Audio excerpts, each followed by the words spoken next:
Assalamualaikum warahmatullahi wabarakatuh. Salam sejahtera untuk kita semua. Hai teman pemilih, berjumpa lagi bersama saya Marco yang akan menemani teman pemilih semuanya. Oke, jadi selamat datang di podcast Baes, Bincang Asik Pemilu Sukses. Oke teman-teman, jadi hari ini pembahasan kita menarik sekali karena sesuai dengan apa yang pernah dibilang oleh Pak Soekarno, Insinyur Soekarno, bahwa bangsa yang besar itu adalah bangsa yang tidak melupakan sejarahnya sendiri. Nah, kali ini kita akan membahas tema mengenai perjalanan pemilu di Kabupaten Lebong. Dan telah hadir bersama kita narasumber yang sangat luar biasa, Pak Sugianto. Halo Pak, apa kabar? Alhamdulillah sehat, baik. Oke. Jadi untuk teman pemilih ketahui bahwa beliau ini merupakan bisa dibilang pelaku sejarah lah, pelaku utama di dalam pemilihan di Kabupaten Lebong. Karena beliau memulai karir itu dari bawah, mulai dari PPS ya Pak, dari KPPS, kemudian menjadi PPK, dan pernah juga menjabat sebagai ketua komisioner pada periode 2013 dan 2018. Iya. Dan saat ini beliau juga merupakan anggota komisioner untuk periode 2023 sampai 2028 dengan membawahi divisi teknis penyelenggaraan ya Pak. Teknis penganggaran. Oke. Mungkin ya sedikit itu informasi mengenai Pak Sugianto. Barangkali bisa kita mulai Pak untuk podcastnya. Bapak mungkin bisa untuk menjelaskan lah sedikit flashback kapan sih KPU Kabupaten Lebong itu pertama kali terbentuk dan menyelenggarakan pemilu di daerah ini Pak? Oh ya, terima kasih, Mas. Salam sejahtera buat kita semua. Kalau bicara sejarah KPU, jadi penyelenggaraan pilkada mungkin. Kalau pemilu belum pemekaran Kota Lebong dulu, kita tetap melakukan pemilu. Ada pemilu legislatif, presiden. Kita belum di Mekar di Lebong, kita masih hidup di Rejang Lebong dulu. Mungkin tepatnya kapan pertama kali ya ketika Lebong lahir dan KPU-nya melaksanakan pemilihan kepala daerah. Nah, lahirnya Kabupaten Lebong ini di tahun 2003. Nah, legislatif 2024 kita masih nginduk di Rejang Lebong dulu. Pelaksanaannya ya, pelaksanaan pemilunya. Dulu masih 5 kecamatan kita, belum 12. Nah, kapan pelaksanaan pemilihan kepala daerah pertama kali? Ada di 2005. Itu pelaksanaan. Dulu kan masih caretaker tuh di begitu pemekaran, pemimpin daerah kita masih caretaker. Maka ketika lahirlah KPU Lebong ini di tahun 2005 dan langsung disambut oleh pesta demokrasi pemilihan kepala daerah di tahun 2005. Itu yang pertama kali. Dan dulu diikuti oleh 7 kontestan calon kepala daerah. Oh, artinya ini pilkada pertama itu di tahun 2005 ya Pak? 2005. Nah, pada saat di tahun itu penyelenggaraan pertama, seperti apa sih Pak dinamikanya? Bagaimana kondisi penyelenggaraannya? Menarik ini, karena dulu memang yang namanya pertama ya, pasti antusias itu pasti tinggi ya, gitu. Karena pertama kali, apalagi yang namanya kepala daerah. Nah, apalagi diikuti oleh 7 kontestan ya. Salah satu caretaker yang ikut dulu dan akhirnya terpilih dulu. Kalau dari partisipasi pemilih misalnya masih tinggi lah, tapi jangan dibandingkan yang berikutnya. Kalau bicara soal pengalaman yang pertama itu cukup antusias karena semangatnya luar biasa. Yang namanya pertama kali untuk memilih kepala daerah untuk kabupaten yang baru lahir selama 2,5 tahun lebih. Makanya di pilkada 2025. Kalau tidak salah untuk pilkada pertama itu terkait infrastruktur, sistem dan lain-lain itu belum semaju sekarang ya Pak?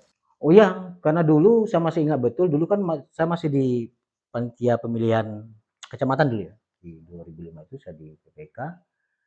Kalau soal alat teknologi belum secanggih yang sekarang. Dulu kita masih manual. Ketika melakukan rekapitulasi di tingkat kecamatan, kita butuh 8 hari 8 malam untuk melakukan rekapitulasi dengan 44 kalau pemilu. Kalau pemilu dulu di karena 44 partai dulu kan, kita masih melakukan rekapitulasi itu 8 hari 8 malam karena manual. Karena manual dulu. Nah, kemudian belum kendala yang lain soal teknologi yang lain ya. Ada banyak kendala dulu. Makanya kita terbantukan dengan teknologi yang ada sekarang gitu ya, lebih bermudah. Itu menarik dulu itu. Jadi pengalaman yang dulu itu sangat membantu sebenarnya untuk melakukan pengembangan ya, inovasi untuk tahun-tahun berikutnya. Di 2010, kemudian 2015, sampai 2020, sampai yang kita yang kemarin yang terakhir. Nah, eh, berkaitan dengan hal itu, Pak, apa saja sih Pak perubahan dari pemilu ke pemilu dari awal 2005 itu sampai ke pemilihan serentak kemarin? Apa sih perubahan besar yang terjadi gitu Pak dalam dinamika dan seterusnya? Kalau perubahan, kalau di pelaku pemilih, tentu setiap periodenya mengalami peningkatan ya pemilih. Ada beberapa indikator ada peningkatan. Pertama pemilih pemula ya, begitu banyak ya yang lahir ketika adik-adik di tamat SMA misal.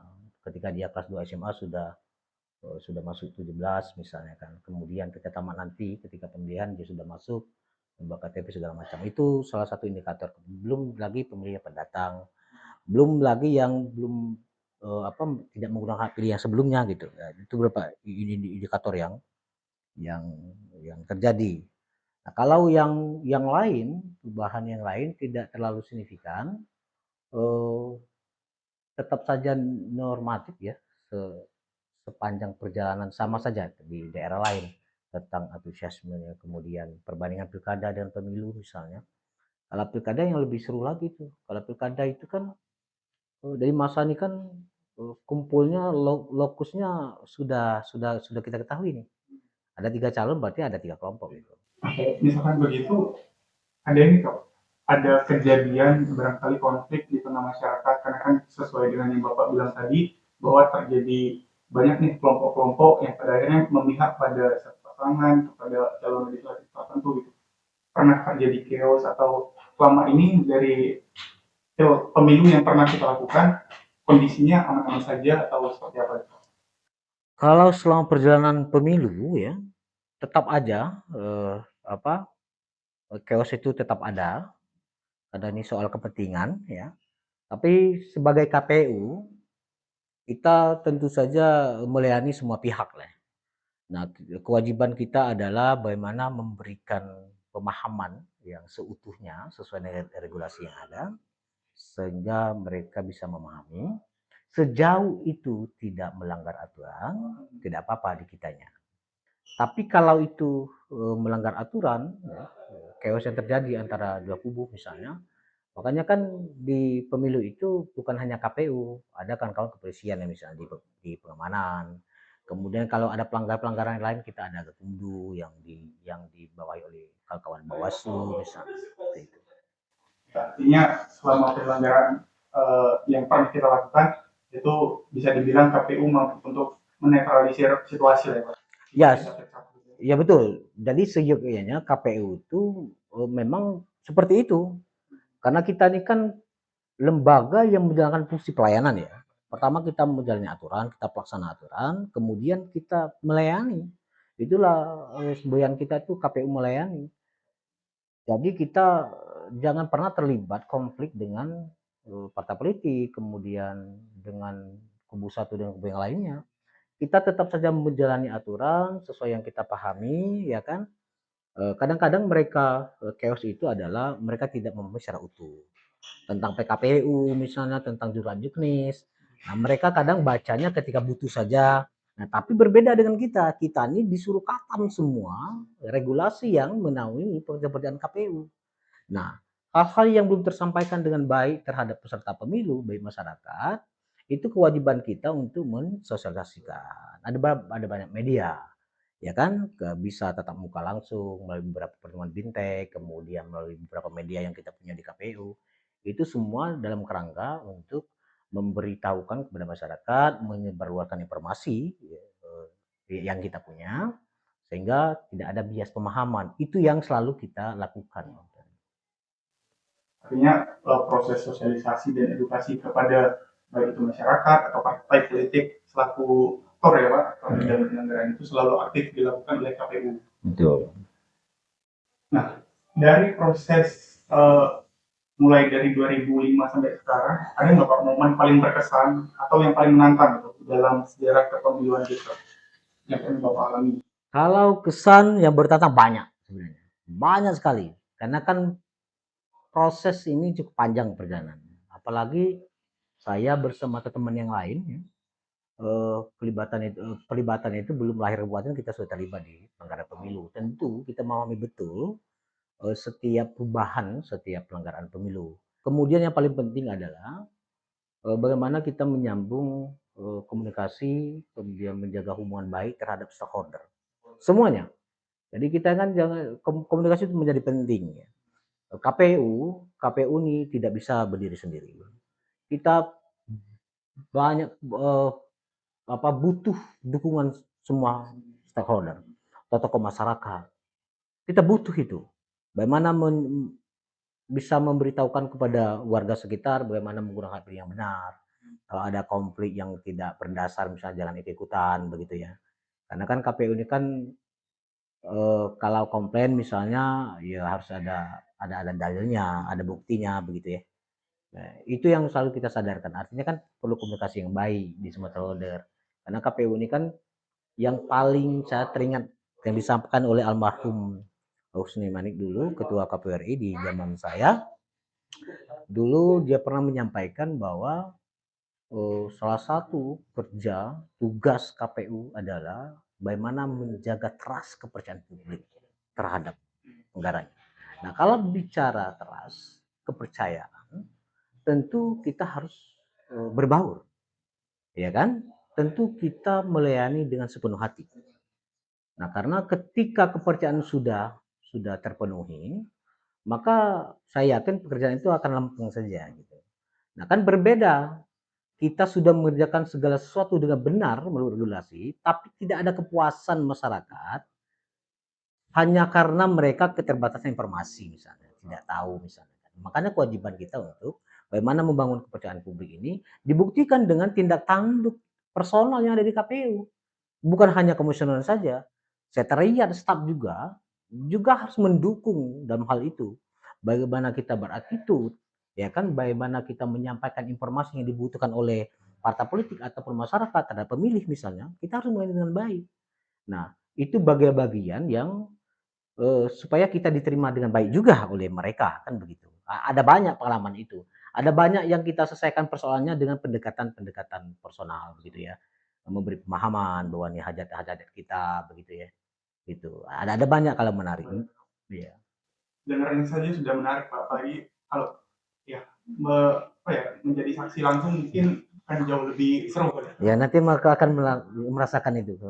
Tapi perlu di-highlight teman pemilih bahwa walaupun KPU melakukan komunikasi ke banyak stakeholder atau bahkan ada obrolan personal, tapi KPU senantiasa menjunjung tinggi prinsip kemandirian ya Pak, Ya, profesionalisme kami gitu. Dan kami tidak memihak ke pihak manapun karena sesuai dengan asas dan prinsip pemilu ya, betul. bahwa KPU itu juga merupakan sebagai institusi yang mandiri. Gitu. Mandiri. Betul. Menarik sekali teman pemilih. Nah, kalau misalkan kita bahas masalah ini Pak, masalah partisipasi kan kalau di awal tadi Bapak sempat mention bahwa partisipasi pada saat penyelenggaraan pertama itu masyarakat antusias gitu. Apakah dari periode ke periode berikutnya itu partisipasi masyarakat meningkat, menurun atau seperti apa? Ya, ini menarik ini. Setelah saya pelajari dan saya lihat data, setiap pelanggaran baik pemilu dan pilkada naik ya. Naik. Dia naik ya. Sampai terakhir kemarin kita di pemilu di 2004 kemarin itu, kalau di angka pemilunya 89% ya. Kemudian di pilkada menurun menjadi 88%. Tapi itu sudah luar biasa.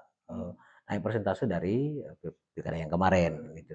Ada banyak indikatornya. Ini indikator banyak. Kenapa bisa meningkat? Kenapa bisa berbeda misalnya, Pak? Kenapa kok di legislatif naik, pilkada enggak misalnya? Karena yang tadi saya jelaskan bahwa legislatif itu adalah dia mengorganisasi mudah, gitu. Dia kan keluarga, lingkungan, begitu ya. Itu yang saya sebutkan di awal tadi. Itu. Berarti kalau angka partisipasi bisa dibilang relatif stabil dan naik ya? Ya, stabil dan naik tentu. Walaupun tetap ada penyelenggaraan tingkat partisipasi pada penyelenggaraan pilkada Iya. dan legislatif. Nah, kalau sekarang kan teknologi dan sistem yang KPU gunakan itu kan sudah banyak dan kemudian sudah lengkap lah sebenarnya. Menurut Bapak itu mempermudah dalam proses kita bekerja dan meningkatkan transparansi atau seperti apa gitu? Kalau dibandingkan dengan yang terdahulu ya, ketika saya jadi PPK dulu, kemudian di 3 periode lanjut KPU, dengan perkembangan yang sekarang, kita menggunakan banyak aplikasi dan teknologi itu sangat membantu sekali. Paling tidak itu memperlancar pekerjaan, bukan permudah ya, tapi memperlancar ya. Kalau mempermudah tentu tidak ada yang mudah pekerjaan.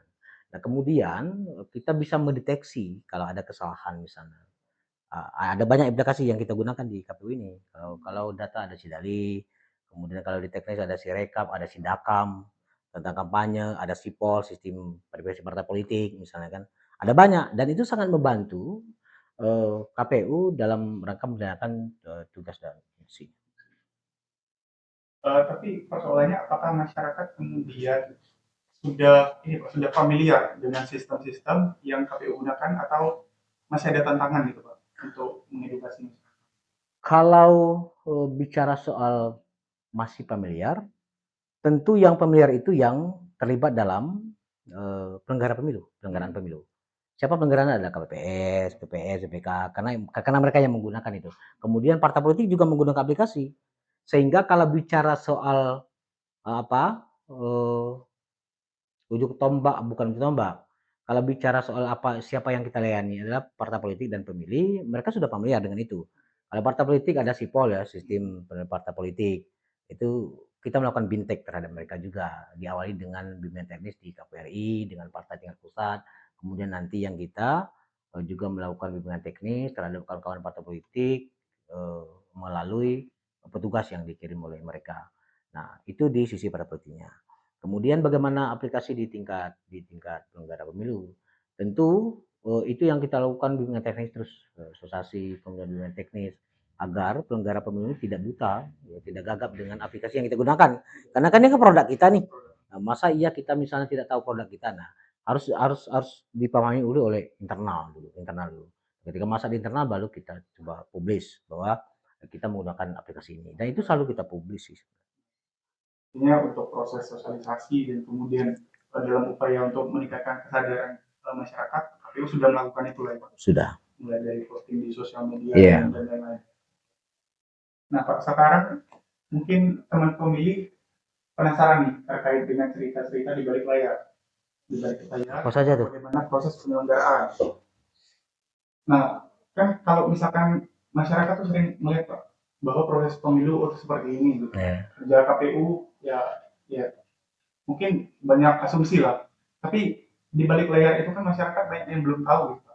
Ada perjuangan apa yang kita lakukan itu. Nah, mungkin Bapak bisa jelasin itu cerita-cerita di balik layar yang selama ini masyarakat belum tahu gitu. Oh ya, itu tentu ya. Kerja-kerja yang dilakukan oleh kawan-kawan KPU ini, Sekretariat ini, kalau sudah sampai pada tahapannya tidak mengenal waktu. Tidak mengenal waktu. Sampai subuh. Ada yang 3 hari 3 malam tidak tidur misalnya kan. Dalam kerangka melayani daftar pemilih ya. Kemudian yang paling banyak kita itu ketika pemungutan dan perhitungan suara. Nah, itu yang paling banyak menyita waktu kita karena memang itu memang tugas kita. Kita harus siap bekerja 24 jam, ya kan? Nah, itu yang banyak yang masyarakat luas tidak tahu. Bagaimana kawan-kawan staf ini bekerja, kadang ngantuk segala macam. Tapi itu tetap karena kita dibatasi oleh tahapan dan jadwal. Dan itu harus selesai begitu. Bukan hanya selesai saja, tapi selesai dengan tidak melanggar aturan. Dengan pekerjaan yang banyak tanpa melanggar aturan dan itu selesai pada tepat pada waktunya. Dan itu banyak yang tidak tahu. Nah, ada banyak itu dan setiap tahapan kawan-kawan di sini sudah merasakan itu. Iya. Jadi ya teman pemilih walaupun kadang melihat hasilnya mungkin ada ini lah ya, tidak puasan dari masyarakat dan seterusnya. Tapi yang teman pemilih harus tahu bahwa kami sudah sepenuh hati lah untuk melakukan penyelenggaraan pemilu ini dengan baik, dengan lancar, dengan adil. Gitu. sesuai dengan prinsip-prinsip pemilu yang kita lakukan. Oh ya, saya mau nambahkan lagi bahwa tentu kita dalam menjalankan tugas dan fungsi tidak lari dari prinsip yang diatur oleh undang-undang, ya kan, kita tetap profesional, kita tetap mandiri. Adapun langkah-langkah lain dalam kita menyelesaikan persoalan itu di pendekatannya bagaimana masalahnya selesai, ya karena kan ada banyak masalah itu sebenarnya bukan ranah kita, tapi imbasnya nanti ke kita gitu. Nah itu yang kita coba kasih tahu ya. Tapi selama di kantor, makanya kan kita kalau saya ini kan sampai malam kantor kan, siapapun yang ingin berkonsultasi saya buka. Nah, selama penyelesaian itu adalah kebutuhan yang sudah diatur oleh undang-undang, ya kita validasi ya. Validasi dalam artian kita memberi pemahaman, ini loh Pak aturannya, ini loh Bu regulasinya, gitu. Biasanya mereka baru ngeh tuh, kok saya nggak pernah baca begitu kan. Jadi kita maklumi juga ya. Karena kan biasanya masyarakat kita ini kalau bicara kan paling malas baca undang-undang ya. Kita orang timur ini kan. Kita kadang-kadang kalau baca aturan undang-undang itu ketika ada persoalan. Iya kan? Nah, sementara KPU jangan seperti itu, tidak boleh seperti itu. Karena apa? Semua regulasi yang diatur itu wajib dipahami secara utuh oleh KPU-nya dulu, oleh pelanggarannya dulu, baru kita menyampaikan ke publik. Gitu. Ya, sebelum memberikan edukasi kita sudah harus teredukasi. Ya, betul. Nah, Pak, kalau misalkan faktor kan seperti yang kita ketahui ya bahwa kondisi geografis di Lebong ini agak ekstrim ya Pak. Ada beberapa wilayah yang sulit untuk diakses. Pasti ada kondisi genting lah pada saat penyelenggaraan pemilu atau Juga ada. pemungutan hari suara. Nah, mungkin bisa Bapak ceritain berdasarkan pengalaman yang pernah Bapak temui? Oh, iya. Karena kan kita juga ada daerah sulit ya, yang sulit dijangkau oleh sinyal, kemudian listrik segala macam. Salah satu contohnya ada di Sungai Lisai.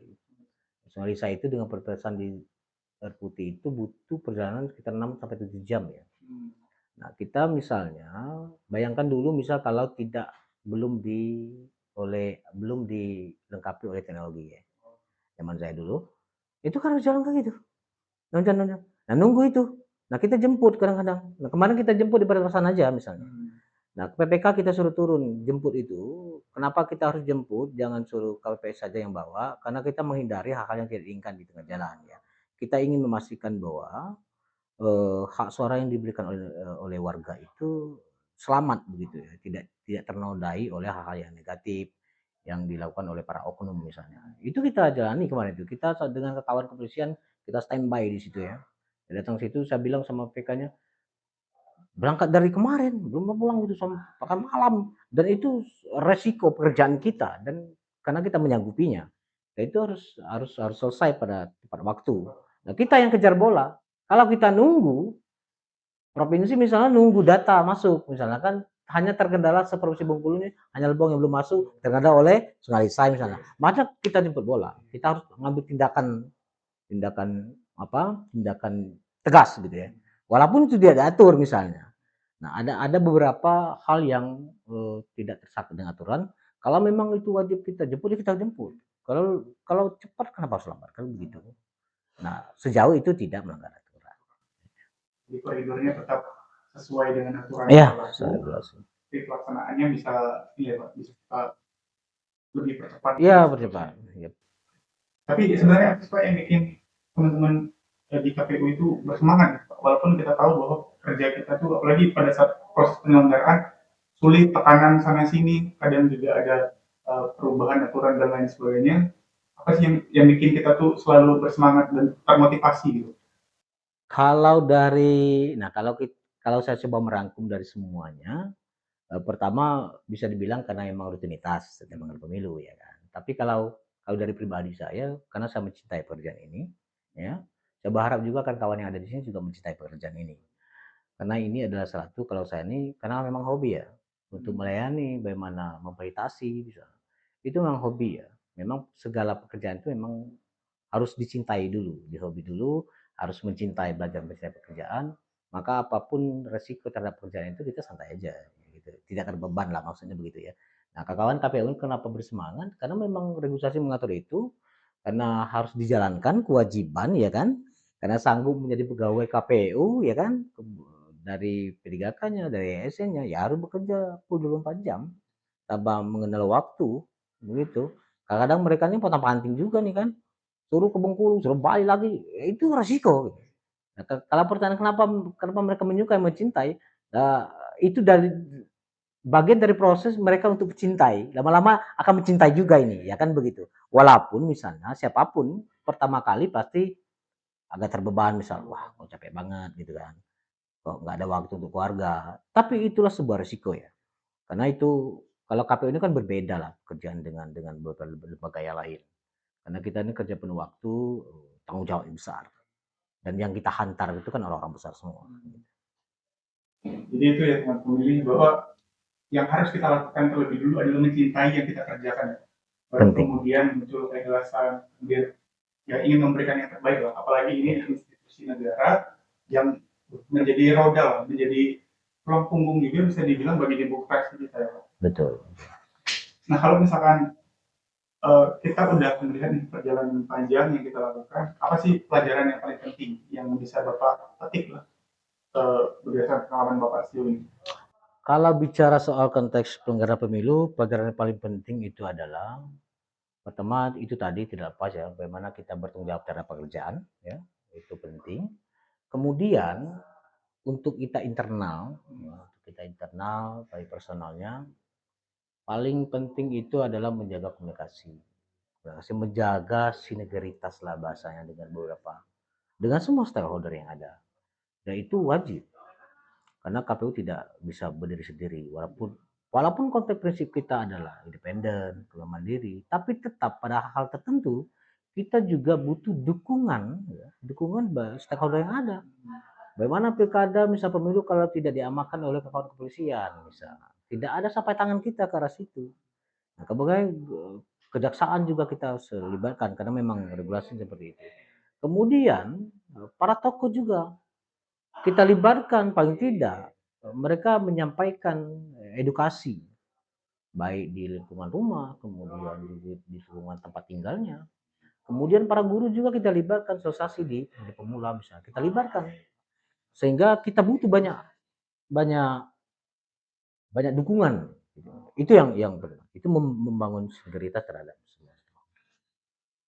Sehingga harus ada sinergi ya Pak, Iya, antara semua stakeholder yang bertanggung jawab terhadap penyelenggaraan pemilu ini. betul. Bisa mungkin tadi kayak Bawaslu, DKPP juga termasuk stakeholder ya. Termasuk stakeholder, Bawaslu juga bagian pengawasan. Nah Pak, ini pertanyaan terakhir, apa pesan Bapak, apa pesan dan harapan kepada masyarakat terkait dengan penyelenggaraan partisipasi mereka di penyelenggaraan pemilu berikutnya? Harapan besar ya, mungkin jangan berpesan lah, harapan lah. Harapan tentu kualitas ya, kualitas dari pelaksanaan pemilu kada dan itu semakin meningkat setiap penggada pemilunya.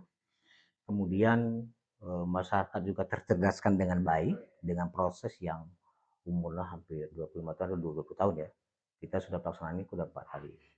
Sehingga dengan proses dan pengalaman yang ada itu, semoga itu tercerdaskan dengan baik. Kemudian kesadaran untuk menggunakan hak pilih yang diberikan oleh negara itu bisa digunakan dengan baik, ya kan? Kemudian melakukan edukasi, bukan hanya KPU saja.